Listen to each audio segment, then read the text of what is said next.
Hello everyone. आज का हमारा टॉपिक है पैसिव वॉइस कैसे बनाएं। क्योंकि इससे पहले जो हमने वीडियो बनाया और आपने देखा उसको कि पैसिव वॉइस क्यों, वाई का आंसर था कि पैसिव वॉइस करने की आवश्यकता क्यों है। हमने बहुत सारे कारण बताए कि पैसिव वॉइस हम क्यों बनाते हैं।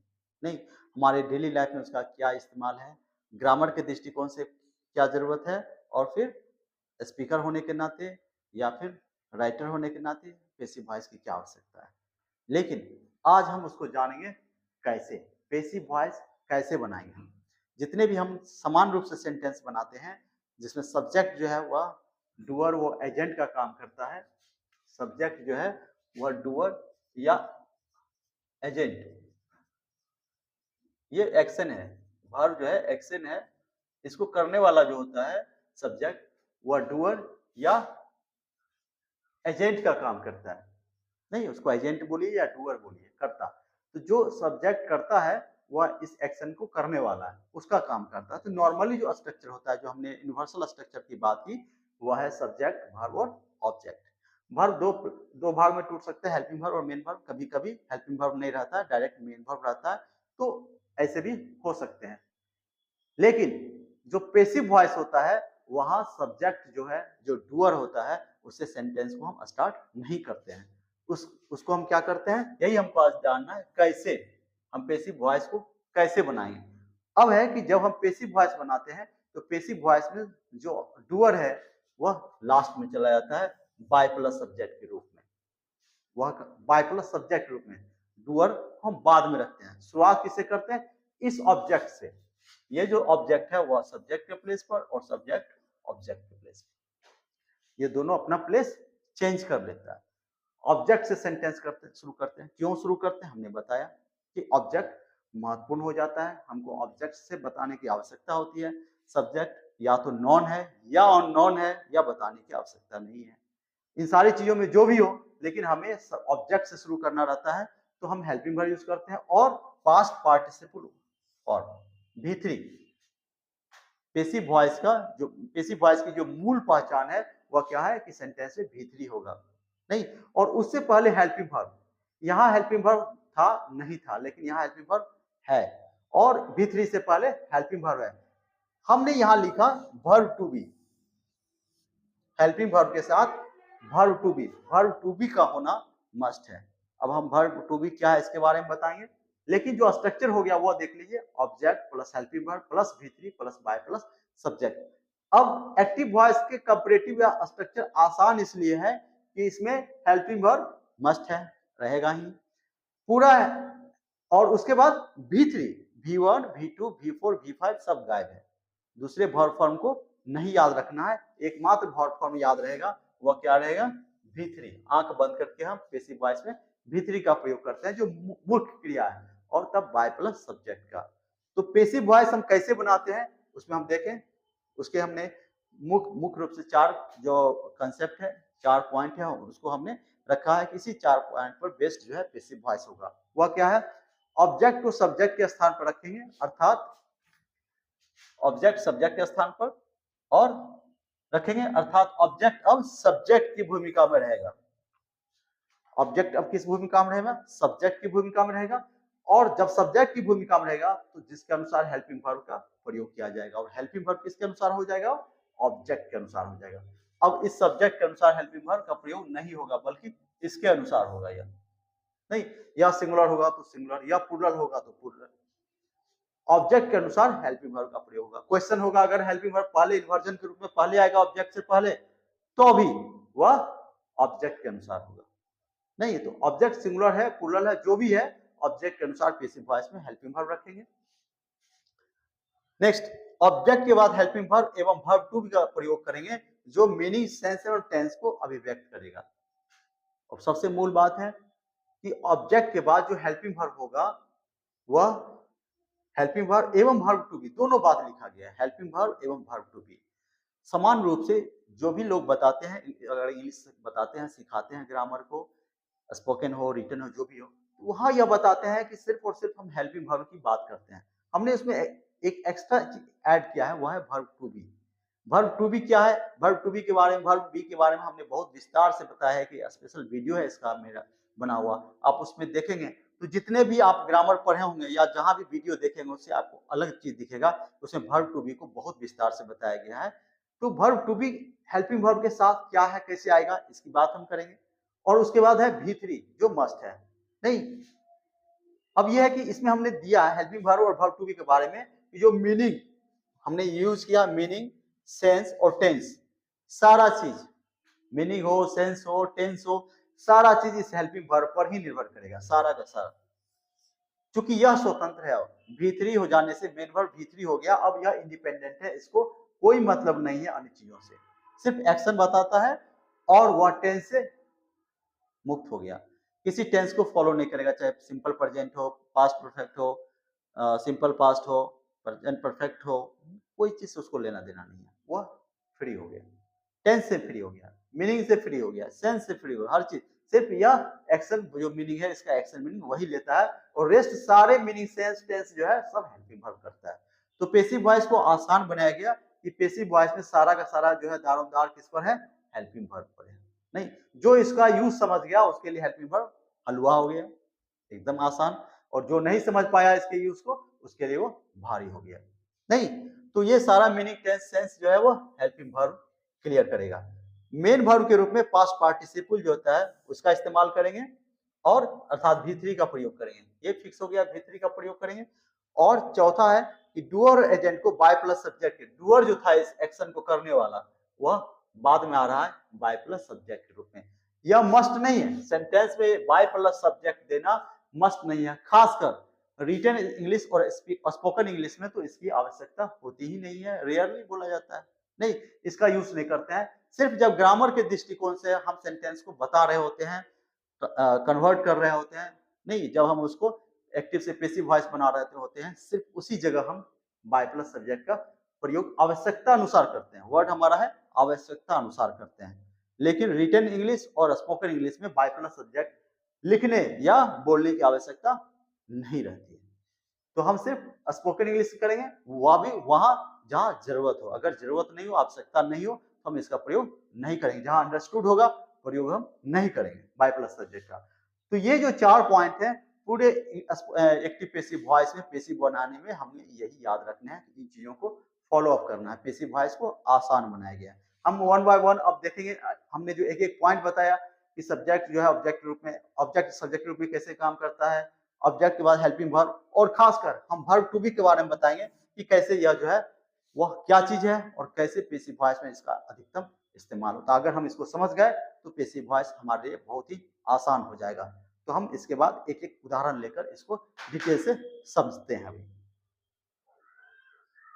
अब हमने कुछ उदाहरण लिए हैं एक्टिव और पैसिव वॉइस में, हमने अलग अलग उदाहरण लिए हैं, कुछ टेंस में लिए हैं, कुछ मॉडल्स का लिए हैं, कुछ इंपरेटिव सेंटेंसेस का लिए हैं। तो इन उदाहरणों से हम देखते हैं कि कैसे एक्टिव से पैसिव बनाने में क्या क्या हम करते हैं। नहीं, हम उदाहरण पहला देखते हैं, आई प्ले क्रिकेट, आई जो है सब्जेक्ट है, प्ले वर्ब है, ये ऑब्जेक्ट है। नहीं, आई प्ले क्रिकेट। अब हमें क्या करेंगे, जब पैसिव में हम शुरू करते हैं ऑब्जेक्ट को सब्जेक्ट बनाते हैं, ऑब्जेक्ट से हम शुरू करते हैं, यहां हो जाएगा क्रिकेट। नहीं, क्रिकेट ऑब्जेक्ट जो है इसका वो सब्जेक्ट प्लेस पर आ जाता है, क्रिकेट से स्टार्ट करेंगे। अब जब हम क्रिकेट से स्टार्ट करेंगे तो क्रिकेट इस सेंटेंस का क्या हो जाएगा, सब्जेक्ट हो जाएगा। सब्जेक्ट का रोल कौन प्ले करेगा, क्रिकेट प्ले करेगा, और इसके अनुसार ही जो है हेल्पिंग वर्ब होगा, क्योंकि ये जो मेन वर्ब है या तो V3 है, फिक्स है, प्लेड जो है मेन वर्ब या V3 है, पैसिव वॉइस ये फिक्स है कि V3 होगा ही, तो हमें किस पर फोकस करना है, हेल्पिंग वर्ब पर। तो सब्जेक्ट क्रिकेट है, क्रिकेट सिंगुलर है, इसलिए भी क्या हो जाएगा, सिंगुलर हो जाएगा।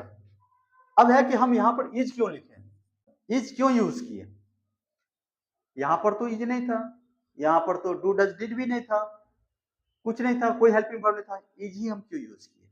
नहीं, तो ये हेल्पिंग वर्ब क्यों आया, क्योंकि है क्या, पैसिव वॉइस में हेल्पिंग वर्ब और वर्ब टू बी का महत्वपूर्ण रोल है। बगैर हेल्पिंग वर्ब और वर्ब टू बी के पैसिव वॉइस संभव है ही नहीं, या तो हेल्पिंग वर्ब या वर्ब टू बी। तो इज क्या है, वर्ब टू बी का एक रूप है। नहीं, V5 फॉर्म है। जब आप मेरा बी के बारे में जो मैंने वीडियो बनाया उसको देखिएगा तो V5 है। नहीं, तो ये जो है सिंगुलर है सब्जेक्ट, उसके अनुसार ये सिंगुलर होगा, ये यूज हुआ और उसके बाद V3 यूज हुआ और लास्ट में हम बाय प्लस सब्जेक्ट। अब यह सब्जेक्ट जो है वो आई नहीं रह सकता है, क्योंकि किस प्लेस पे है, ऑब्जेक्ट प्लेस पर है। मेन वर्ब हो गया, मेन वर्ब के बाद जो प्लेस है वो ऑब्जेक्ट प्लेस है और ऑब्जेक्ट प्लेस पर जो कोई होगा वह ऑब्जेक्टिव केस में होगा, सब्जेक्टिव केस में नहीं हो सकता है। नहीं, तो जो इस प्लेस पर अगर रहता तो सब्जेक्टिव केस में वर्ब से पहले और वर्ब के बाद वाला प्लेस जो ऑब्जेक्ट प्लेस है, तो उस प्लेस पर जो रहेगा वो ऑब्जेक्टिव केस में रहेगा। तो आई का क्या हो जाएगा, ऑब्जेक्टिव केस मी हो जाता है, ही का हिम हो जाता है, सी का हर हो जाता है। नहीं, इस तरीके से जैसे वी का अस हो जाएगा, क्या यू का यू ही रहेगा, तो इस तरीके से यहाँ पर वह चेंज हो जाता है। दूसरा देखें, आई एम प्लेइंग क्रिकेट, यह सिंपल प्रेजेंट का था, यह प्रेजेंट कंटिन्यूअस का। आई एम प्लेइंग क्रिकेट, यहाँ क्या है, क्रिकेट फिर ऑब्जेक्ट सब्जेक्ट के रूप में आ गया क्रिकेट। अब यह है क्रिकेट सिंगुलर है, तो यहाँ पर एम था लेकिन यहाँ पर क्या यूज हुआ, सिंगुलर इज यूज हुआ। नहीं, और उसके बाद देखिए V3 यूज से पहले क्या यूज हुआ, बीइंग यूज हुआ, क्योंकि मैंने बताया था कि पूरे का पूरे जो पैसिव वॉइस है वो हेल्पिंग वर्ब पर निर्भर है। हेल्पिंग वर्ब पर ही पूरा सेंटेंस जो है वो निर्भर है, चाहे वो उसका मीनिंग हो, सेंस हो, टेंस हो, सारा चीज। अब यह कंटिन्यूअस टेंस का है, यह V4 से पता चल रहा है कि यह कंटिन्यूअस है, लेकिन यहाँ पर क्या है, इससे तो नहीं पता चलेगा कि कंटिन्यूअस है, तो इस हेल्पिंग वर्ब से ही पता चलेगा। तो ये इज हुआ, उसके साथ ये पूरक बीइंग, नहीं ये बता रहा है बीइंग, यह क्या है, प्रेजेंट कंटिन्यूअस है। तो cricket is being played by me use हुआ।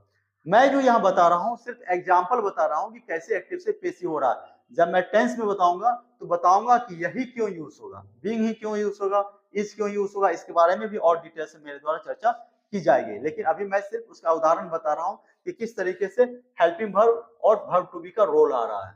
नहीं, अब देखिए, I have played cricket, I have played cricket, अगर आप टेंस जान रहे होंगे तो यह प्रेजेंट परफेक्ट टेंस का है।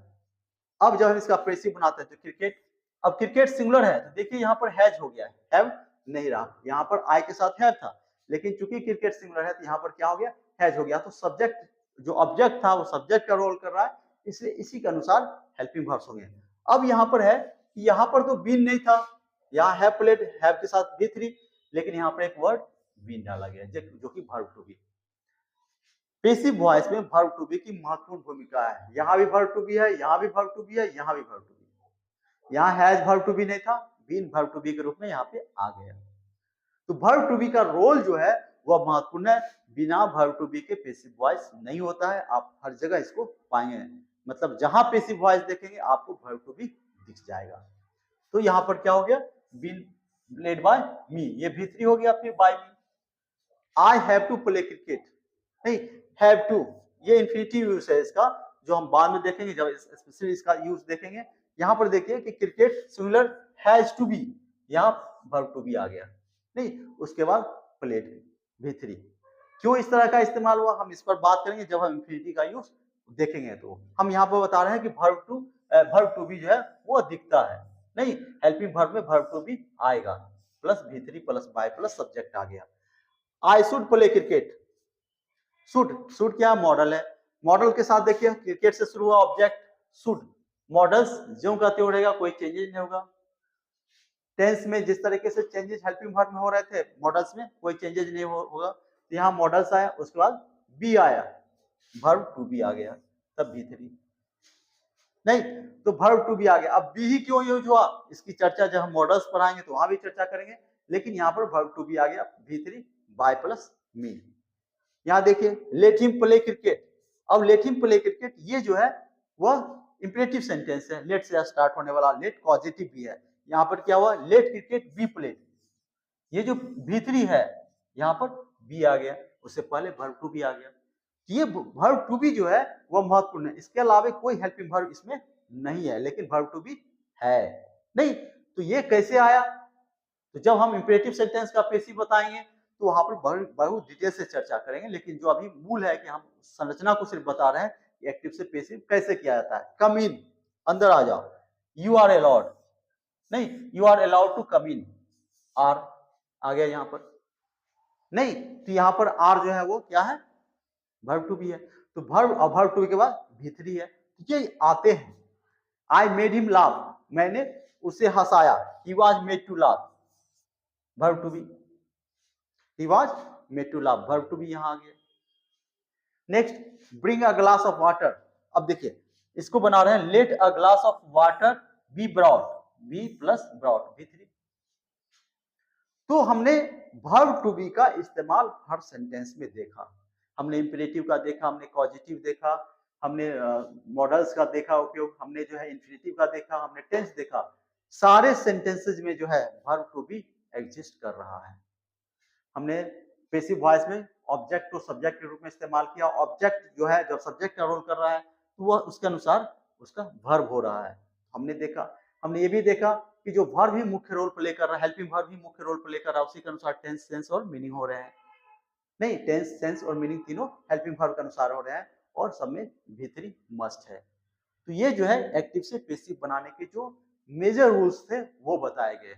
अब जहां जहां जैसे शुड के जो हेल्पिंग मॉडल्स है उसके इस्तेमाल में क्या क्या चेंजेस होंगे, किसका पैसिव होगा किसका नहीं होगा, इन्फिनिटिव के उसमें कैसे चेंजेस आएंगे, नहीं कैसे जो है जब हम क्या कहते हैं इंपेरेटिव सेंटेंसेस हम पढ़ाएंगे, इंपेरेटिव सेंटेंसेस में किस तरीके से अलग अलग स्ट्रक्चर हो जाते हैं, डिफरेंट हो जाते हैं और लोग कंफ्यूज हो जाते हैं, नहीं स्टूडेंट्स कंफ्यूज हो जाते हैं, तो वहां भी वो कंफ्यूज नहीं होंगे, क्योंकि मेरा जो पढ़ाने का तरीका है वह learning English and scientific method है। वैज्ञानिक विधि से जो इंग्लिश पढ़ाई जा रही है उसमें हर चीज का कारण बताया जाएगा कि क्यों और कैसे हम इसका इस्तेमाल करते हैं, और फिर आपको कभी रटने की कोई आवश्यकता नहीं पड़ेगी। मैं दावा करता हूं कि जब वैज्ञानिक विधि से आप पढ़ेंगे इंग्लिश तो आपको रटने की आवश्यकता बिल्कुल नहीं पड़ेगी।